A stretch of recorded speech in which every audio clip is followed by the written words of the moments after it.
Livro de cabeceira, com José Luís Neto. Os livros fazem parte das memórias mais tranquilas e mais doces que eu tenho desde a infância e, portanto, já li milhares e milhares e milhares de livros. Atualmente, devido às funções que desempenho, a maior parte dos livros que eu leio são técnicos, mas muitas vezes por razões higiênicas, mentais e para perturbar as certezas de um mundo que é científico, onde a construção do saber procura a verdade, é bom voltar aos livros de ficção que nos fazem sonhar, nos fazem perceber que o mundo não é só preto e branco e que há muitos, muitos caminhos para chegar a essas verdades e a essas certezas e nos voltam a inspirar para podermos continuar na vida com um sorriso nos lábios, porque quem não sorri, por isso simplesmente não está vivo. Nesse sentido, a obra que eu vos queria falar é uma obra que não é propriamente, que eu penso pelo menos que não será de um autor que esteja na berra e na moda. É um autor muito mais consistente, é um autor com obra feita e bem firmada, mas que muitas das vezes não nos recordamos dele porque por isso simplesmente não está sempre nos escaparates dos telejornais. Falo-vos de Miguel Real. Miguel Real, que é professor de filosofia e para além disso tem uma obra seguríssima e é um cronista habitual no Jornal de Letras e um belíssimo também palestrante. É um homem que sabe, para além de um homem que sente. E esse pensa e sente nota-se de uma maneira fenomenal num romance que li por mero acaso, como estas coisas geralmente sempre acontecem. Tropecei no livro e chamava-se Cadáveres às Costas. Cadáveres às Costas fez-me logo lembrar a minha própria profissão de base, que é ser arqueólogo, e que os cadáveres são uma permanente. Andamos sempre a conversar com os fantasmas e a ser os tradutores da linguagem dos mortos para os vivos. Miguel Real faz isso, mas sem requerer quadrículas ou sem pegar em picaretas. A obra foi publicada em 2017, no centenário das celebrações das aparições de Fátima.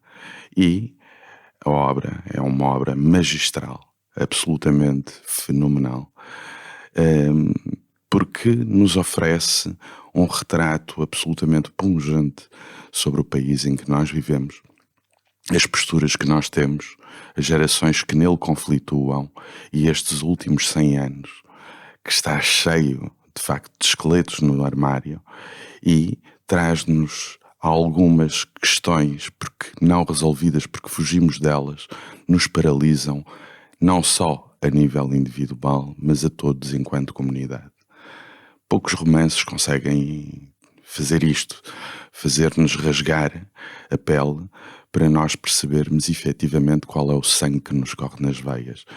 E não creio que ninguém se sinta retratado naquele romance, porque há de puxar ou mais para um lado ou mais para o outro.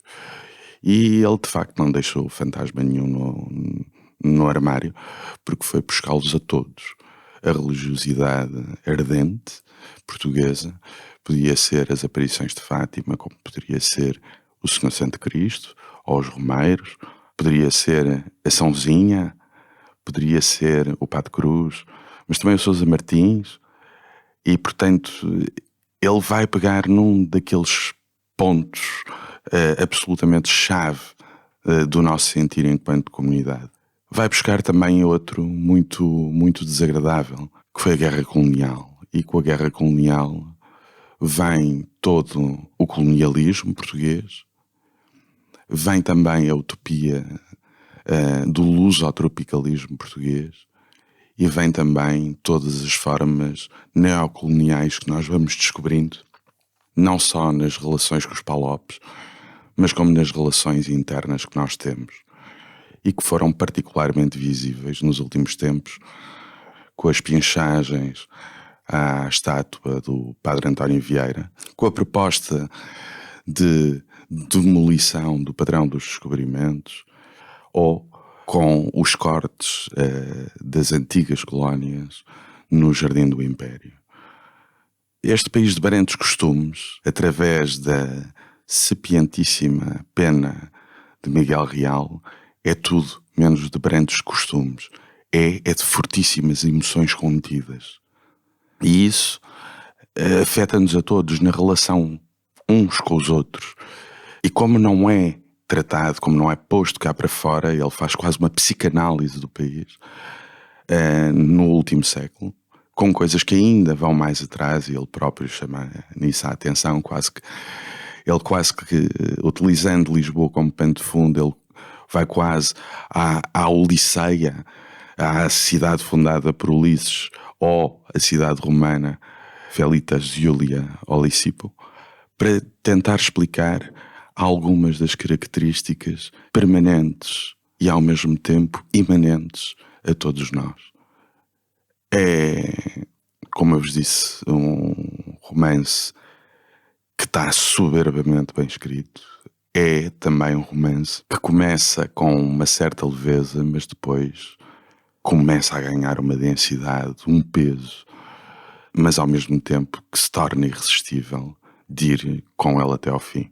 É talvez o último livro que me tenha mais marcado desse ponto de vista, e como é evidente também, outros vou lendo, mas são mais ligeiros. Mas se nós formos pensar na mensagem de Fernando Pessoa e depois pegarmos nos Infiéis do Fernando da Costa, este não descurará em estar numa fileira tão reservada sobre livros que nos obrigam, O Labirinto da Saudade, do Eduardo Lourenço, são livros que nos obrigam a refletir, seja sob a forma de ensaio, poema ou romance, e são os livros que efetivamente têm lançado paradigmas para o país, para que o país se reconheça como tal. Cadáveres às Costas é uma sugestão e creio que não deslustra nesse panteão de grandes obras.